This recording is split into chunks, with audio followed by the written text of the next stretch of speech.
mas peaceful na kumpara dati na, yung era dati ng violence dati. So Sorrento parang Tondo, ganun? Or, Hindi, magkaiba iba tol pa eh. rin, iba pa Di rin. ba, alam mo yung movie na ano tol? Ano yun, Sa'yo ang Tondo, Akin ang Cavite? Ayun, May ganung movie, di ba?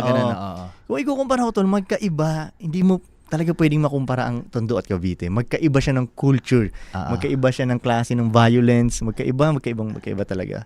So, pero, yung Sorrento,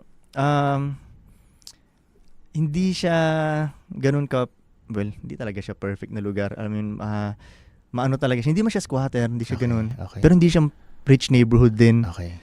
Yung mga So normal lang, parang in the middle class hindi lang. nga rin, Hindi below. Below middle siya. pa. Below.